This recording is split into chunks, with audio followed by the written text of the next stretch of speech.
Welcome back to this little wild studio. This week I'm going to draw a Lorikeet Eye in just a single coloured pencil, and it's going to go into my little book of wild eyes. And this is a project I started about 15 months ago now. The Wild Sketchbook was recorded and went live for the first time. That's my signature course, which is opening again soon. And during our co-working calls for that first round, I would do one of these for each call. There was 2 calls a week, and I found I really enjoyed the process of drawing a wild being's eye in a single coloured pencil within like a 40-minute time frame that I had for those co-working calls. And so it became a part of my regular practice. Up to now, this is going to be number 45 that's going in here this time. So I thought I'd show you a few of them at the beginning and then we'll get cracking on. But this is a Stillman and Birn Zeta series sketchbook, and it's in the 3.5 by 5.5 inch. And so I choose a single coloured pencil, and then I choose a wild being. I generally switch between bird and mammal, and just draw their eye, because I find connecting with the eyes is just so powerful. As human beings, we are community minded. We seek assurance from other people. We need other people to survive from infanthood. We just do. And we learn to understand emotions, communication, etc. through eyes primarily. And so when we look at other beings, more than human creatures, connecting with them eye to eye is extremely powerful. So this one here is a pied oriental hornbill. Over here we have a ring-tailed lemur, a king vulture, tiger, barn owl, snow hare, raven, wolf, peregrine falcon. There's a fox and a kookaburra, an Australian bird, a long-eared owl and a cheetah. And then there's a whole bunch more in here. We might look at some more in a future video. But for now, there's a battler and a cotton-top tamarin. For now, I'm going to open up this page. On this side is a echidna, and I have to say I really didn't like the pencil I used that time. And sometimes that happens. You find that you think you're going to like a colour or a type of pencil. So I have a number of different types of coloured pencils, which you've seen on this channel. And it doesn't work out exactly the way that you planned on it, and that's okay. Like, I can still see it's echidna eye. I still enjoyed that process.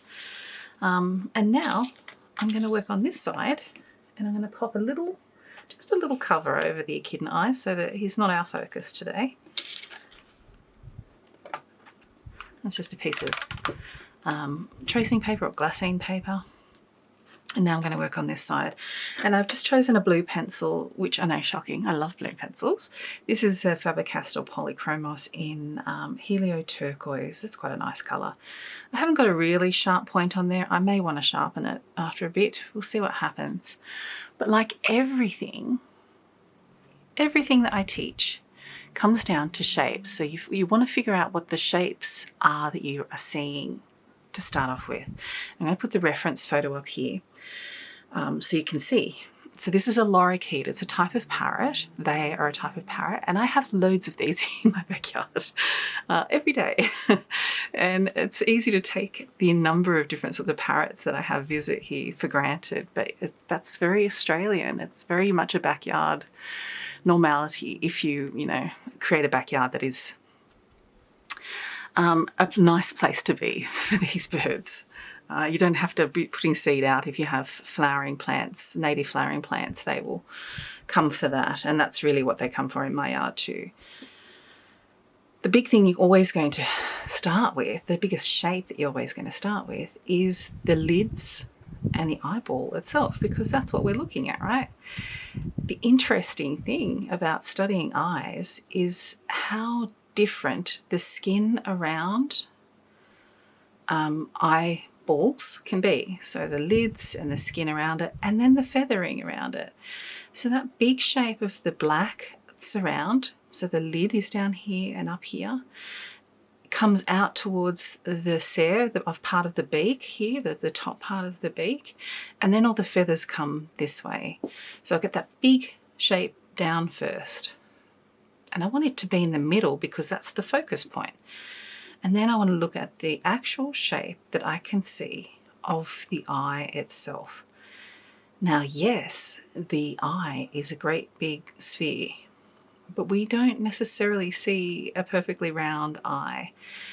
We do on some creatures like lemurs, and on most creatures when they're afraid or startled, so their lids are as far back as they can go. But generally what we see is squished in some way because of the lids. So they might be skewed this way or skewed this way, depending on how the lids function and what the being is looking at the time. And then there's usually layers of lid too. So we've got this cursory layer here that is all folded back into more of the skin that's around this way.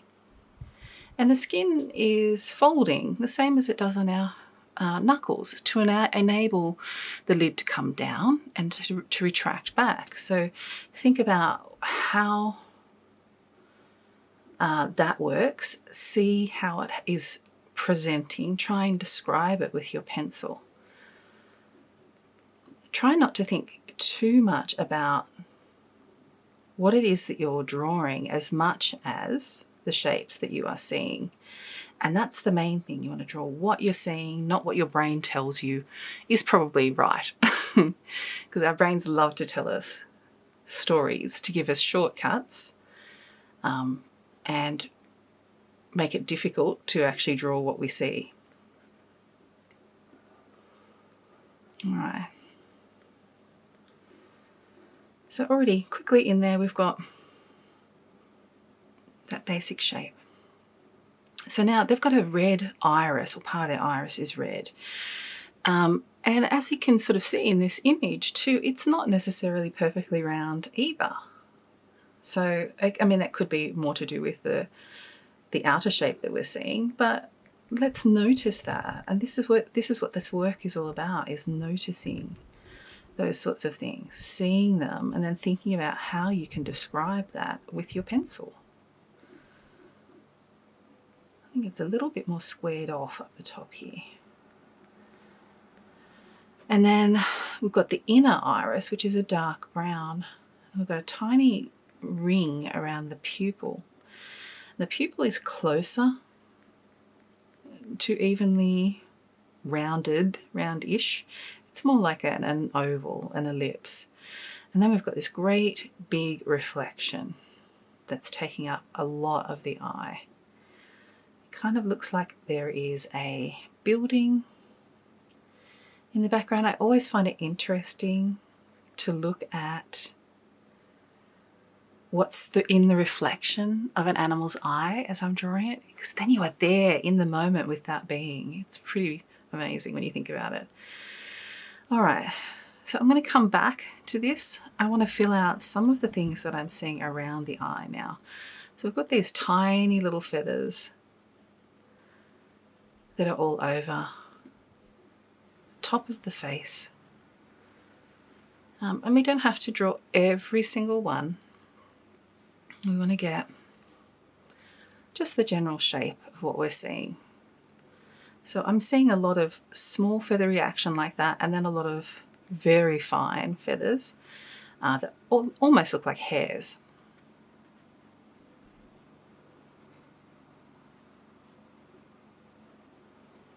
And I want to look at the general way that they're moving around. Don't have to do every single one, doesn't have to be exact. I think so much of this work can be about feeling, as in how does it feels to be this creature, yes, but also how does the fur, the feathers, whatever feel, and how can you describe them in a way that it feels like that's what we're seeing. So feeling in like 3 different ways. Little mark on there. You can see I'm not pressing hard at all, really softly. It's almost like leaves, isn't it, with these feathers around there. There's a couple of areas that are a bit darker between the feathers.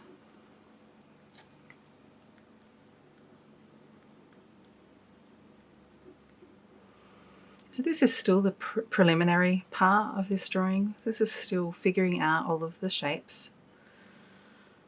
So yeah, I'm not getting any great value shifts in, which is going to be what it is that creates that realism, the sense of realism. Doesn't matter what colour you do something in, and that's why I love sketching with coloured pencil. I love sketching with graphite too, but particularly when you're learning, I think sketching with coloured pencil is such a generous way for you to get greater understanding of value and loosen expectation. It seems like when we use graphite, we want to get really, really detailed. With coloured pencil, it seems to be, from both my own experience and my students, that we still can absolutely get caught up in perfectionism, but we have like a little trigger to just enjoy the process a bit more, to experiment a little bit more, to play a little bit more. And those are the really important aspects of sketching. They're the things that will ensure that if you keep using those aspects, you will have a sustainable practice. Now I'm darkening up some of this skin around the eye, and I'm trying to look at where are the dark parts and where are the lighter parts. And I'm really only using two values at the moment. I've got quite dark and quite light. I'll just do that for a little minute until I can get a bit more detail in, and then sit back and determine what else to do next. This is not going to be a really highly detailed sketch. None of these are. But they're an opportunity to sit with a being and study them a little bit and enjoy moving pencil around on paper kindly, calmly.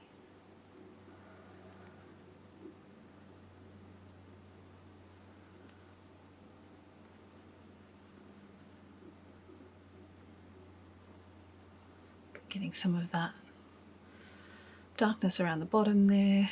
Just constantly looking at my reference. And it's almost scribbling that I'm doing, really.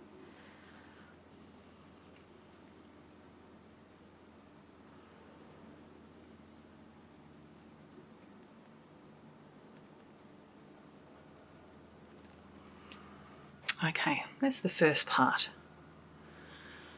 First part of our drawing down. Now where I'm going to spend the majority of the time is inside the eye here. So let's just take a minute to breathe, to put your eyebrows down, to put your shoulders down, maybe move your neck around a little bit. If you roll your shoulders back, can you think about what it might feel like to be able to bring out some wings? How could it be to flit and fly around like a lorikeet?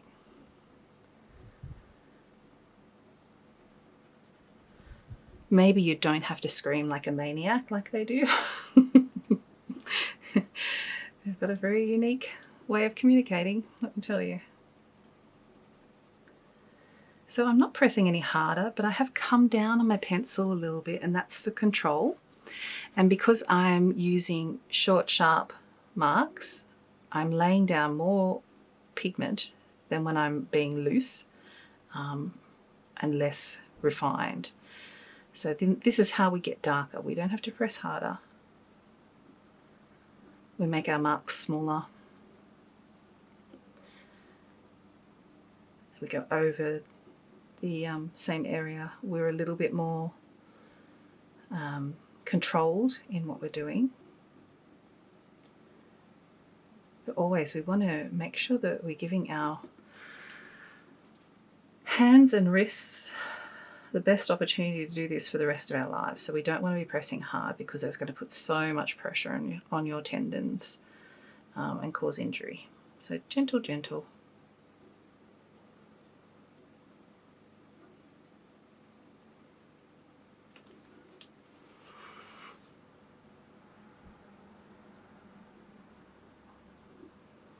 And I think you can see this is not exact, but I'm getting the feeling of it down. So this is what it feels like when I look here. You know, this is what I'm generally sort of seeing, the way that different skin curves in different ways. I'm yet to do the inner part of the eyelid. Okay. So now in this part of the eyelid, it almost looks like little bumps. I'm just redrawing that. I might actually sharpen my pencil even. And I know I'll get asked, but this is the sharpener that I use. So it's a Derwent Super Point or Shore Point. I'm not sure which one this is. There's two sizes. There's actually this one and this one. Oops, this one and this one. I tend to use this one more. It's just on my desk. It's lighter. It's really super easy to use. I've had it for a number of years now. Like I want to say 5 or 6 years, and it's never let me down. So you pop the pencil in there. Oops. And then it's a manual crank and it's loud, so I don't want to do it here. But, and then you get this lovely long point. However, long points are very fragile, so you want to be careful not to be pressing hard, which is really good training to not press too hard. So try not to do even lumpy bumps around here, and that's quite difficult because we know how to write, and we've been shown that we need to do things evenly to do that. It can be quite challenging to do that in a drawing, to try and keep things uneven, different sizes and shapes. I mean, they're fairly close, but they're not. It's not a picket fence.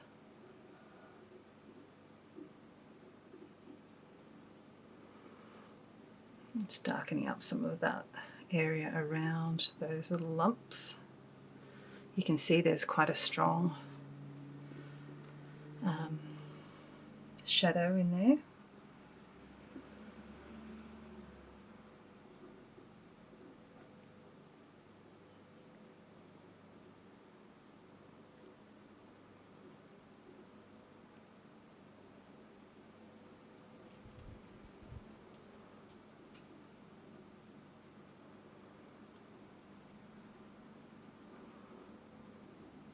So I did the outer rim, now I'm going to come in the inner rim.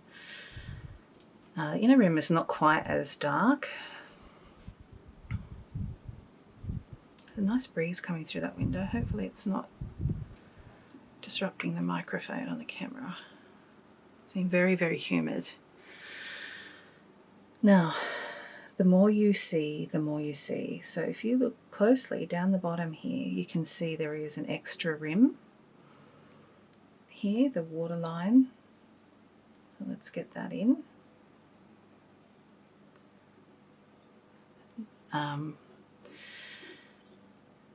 Part of what happens when we have a moist eye in gravity, and then we can start thinking about what's the value shift between this really vibrant red and then the darker browny colour on the inside of the eye. So if you squint, which is darker? Well, I mean, the brown inside is almost as dark as a black pupil. So we want this red area to be a mid-tone. And I'm doing little ellipses to get the graphite down, to get the coloured pencil down. So then we've got the very brown, and I'm going to go straight into the pupil now and get the areas where it's very black. And that's going to be the areas outside of that catch light. We don't have to make the catch light exactly the same either. We can take a bit of artistic license on it. Depends on how much time you want to spend. All those things. And you can see that there is a tiny ring around the pupil. So another reason you want a sharp pencil is to leave enough white around the rim there, around the pupil there, to get that in. And then it looks like the reflection comes up and into the brown a little bit. So we want the brown to be dark. I'm going to do little ellipses, but maybe not quite as dark as the pupil. And that's that reflection comes out there.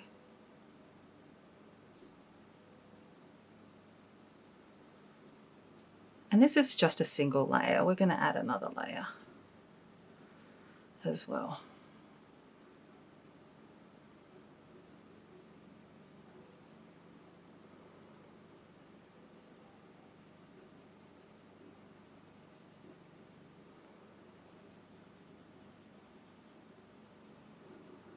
Okay, step back, have a look.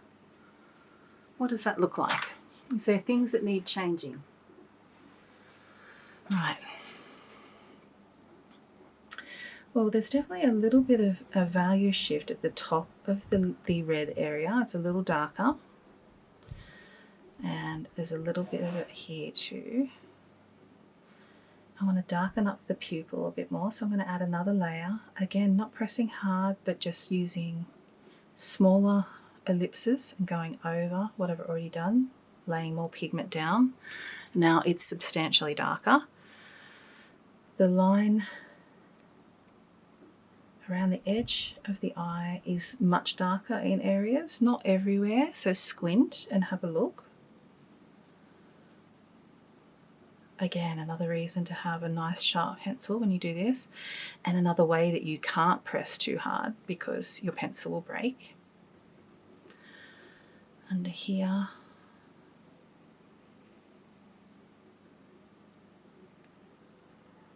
This way is a little darker.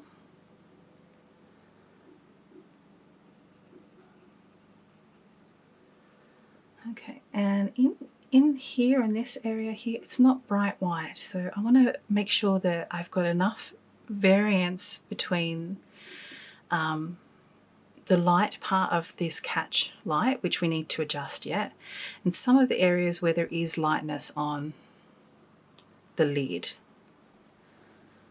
We can also go a bit darker underneath here.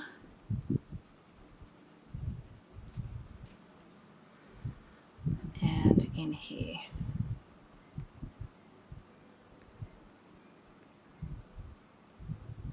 You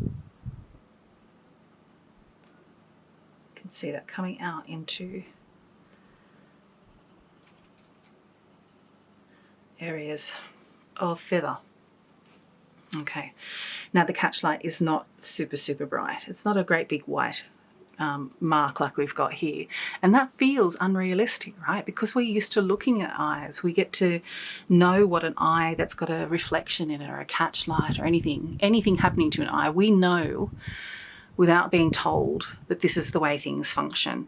We may not be able to describe that, we may not realize that that's what we know, but we do know it inherently, just from our experiential life, the fact that we've lived and we exist with other beings, and we've seen these things multiple times, even though we don't realize it.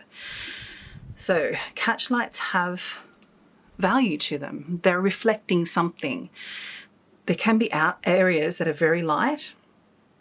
I would consider that area there quite light, but then there's areas where you can see there is something in there. So let's draw just a little something in there, and we can see that there is like clouds. So let's draw the sky between the clouds in some spots, and already it looks more realistic because that's what we're used to seeing. We're not used to seeing a great big square piece of white.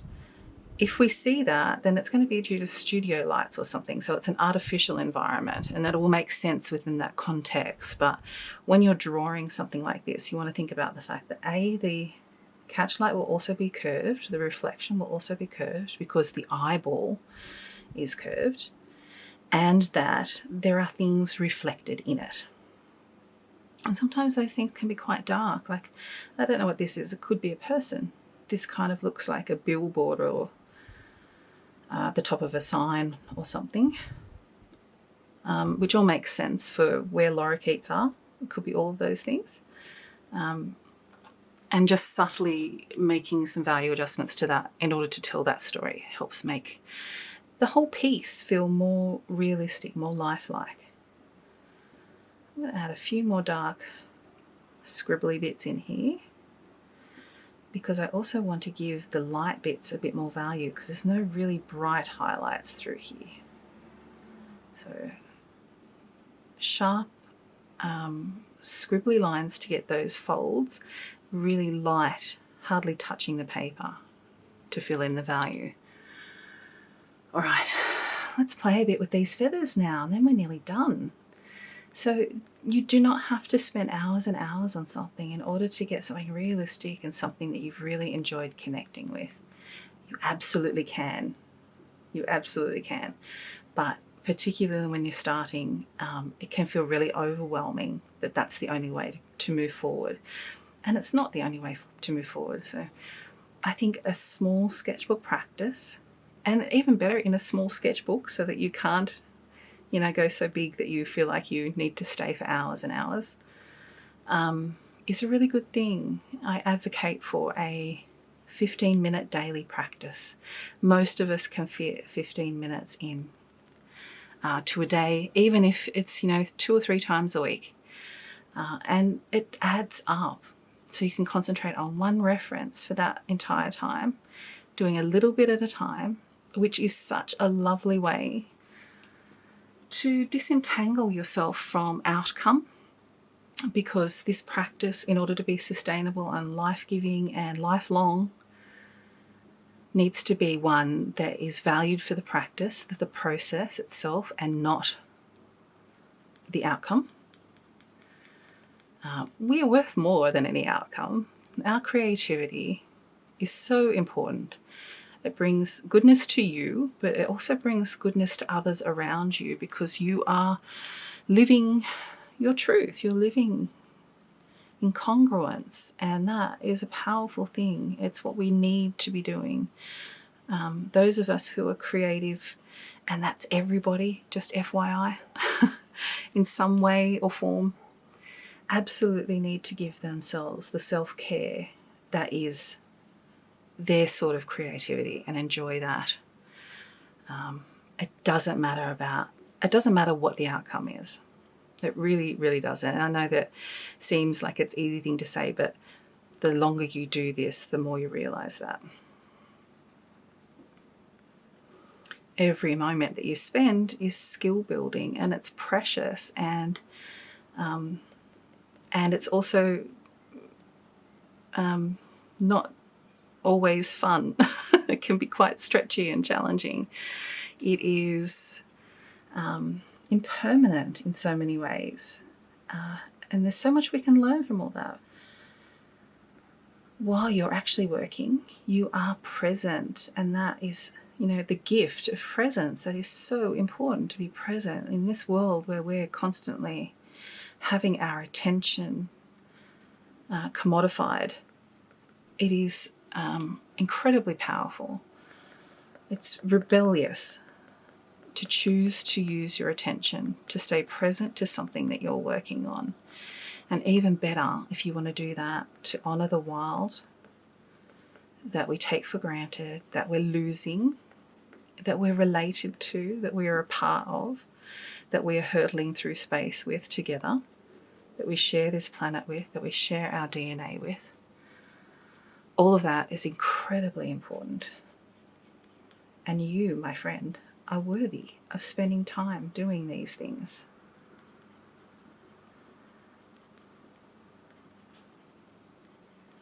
That's my TED talk for today. Thanks for coming. In all seriousness though. Well, I don't know about you. I reckon we've got a lorikeet there. Where did you come from, you cheeky little bugger? Hey, look at you. So I'm using the side of my pencil now just to give a little bit of value to the feathers because they're not white. They're not as dark as the eye, etc. for sure, but I don't want them to be stark either. So just giving them a little bit of value.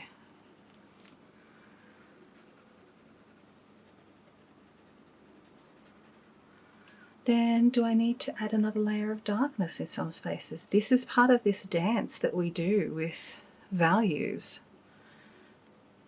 With the dark and the light, that's what values are. So what's dark, what's light, what's mid? How do they work together? It's always going to be the darkest darks that help you see the lightest lights. We need to have those dark values in order to be able to have the lighter values pop out. And this in here can be a bit darker. So I'm just going to run my entire pencil over that a little bit and then get some of that crinkly feeling in there as well. Step back, have a look. Anything need changing? Last call, last call.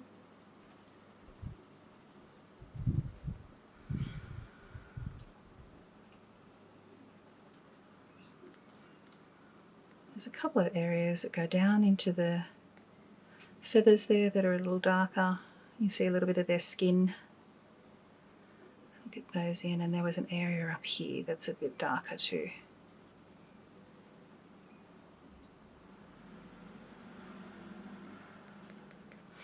And that, my friend, is lorikeet.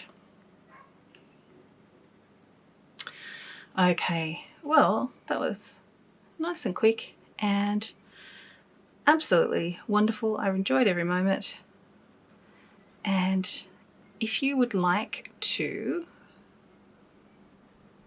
know more about the Wild Sketchbook, that's opening again soon. So go down to the description, down there, down there, and have a look at the links there, and you'll go over and find out about that. You can sign up to the wait list, and maybe you can do a little bit of sketching in your own tiny book of wild eyes at some point too.